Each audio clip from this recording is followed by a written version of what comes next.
नमस्कार SS unique education आपण मानक स्वागत। आज आम ये भिडियो चलतु आलोकपात करवा नरेंद्र मोदी जीवनी उपरे। तेबे चलतु डेर नक आज भिडियोटी को आरंभ करवा।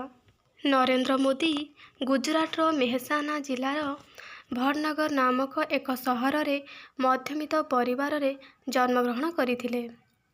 तांकर पूरा नाम हेउछि नरेंद्र दामोदर दास मोदी।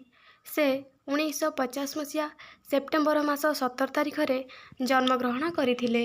तांका बापांका नाम दामोदर दास मालचंद मोदी एवं मातांका नाम हीराबेन मोदी। अनेक बाधा विघ्नर सम्मुखीन होई से तांकर अध्ययन समाप्त करथिले। तांका संघर्षर कहानी आरंभ होइथिला जेतेबेले से किशोर अवस्थारे तांका भाईंक सहित अहमदाबादर एक रेल स्टेशन निकटरे एक चाहा दुकान रे चाहा बिकुथिले। से भटनगरु तांकर विद्यालय पाठपढ़ा शेष करथिले। इग्नोरु से राजनीति विज्ञान रे एमए पास करथिले। से तांका कॉलेज पाठपढ़ा समयरु आरएसएस रो जणे प्रमोटर भावरे कार्य करथिले। से 17 वर्ष बयसरु घर छाड़ी 2 वर्ष पई देश भ्रमण करथिले। 1990 दशकरे जेतेबेले से नुआ दिल्ली रे बीजेपी रो सरकारी मुखपात्र भावरे कार्य करथिले सेतेबेले से अमेरिकार जनसंपर्क प्रतिछवि परिचालना उपरे 3 मासर पाठ्यक्रम समाप्त करथिले। से लोकमानंकु सहाय्य करबाकू बहुत भल पाउथिले। गोटिए छोट बालक भावरे से 1965 मसीह इंडो पाक युद्ध समय रेल स्टेशन ने सैनिक मानकु स्वेच्छाकृत भावरे सेवा प्रदान करुथिले। 1967 मसीह गुजरातर बन्या समय मध्य से प्रभावित होइथिबा लोकमानंकर सेवा करिथिले।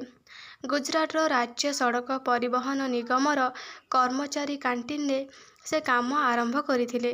परिशेष रे सेठारु से एक पूर्णकालीन प्रस्तावक एवं प्रचारक हेले जहाकू साधारणतः द आरएसएस रो प्रचारक कहा जाए। परवर्ती समय रे से नागपुर आरएसएस कैंप रे तालीम नेइथिले। परे आरएसएस छात्र संगठनर दायित्व नेइथिले जहाकि एबीवीपी बा अखिल भारतीय विद्या परिषद भावरे जनाशुना। जरूरीकालीन विरोधी आंदोलन रे तांकर अवदान वरिष्ठ राजनैतिक नेता मानंकु प्रभावित करिथिला। एहार फलस्वरूप से गुजरातर नवगठित भारतीय जनता पार्टीर आंचलिक संगठक भावरे नियुक्त होइथिले। से बहुत कम बयसरु जड़े सुदक्ष संगठकर परिचय देइथिले।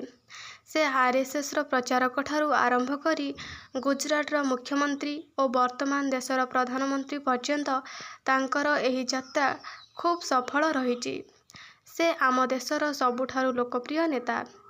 से गुजरात रे 13 वर्ष मुख्यमंत्री एवं देश रे 2 थर प्रधानमंत्री भावरे निजर लोकप्रियतार प्रमाण दे सारिछंती।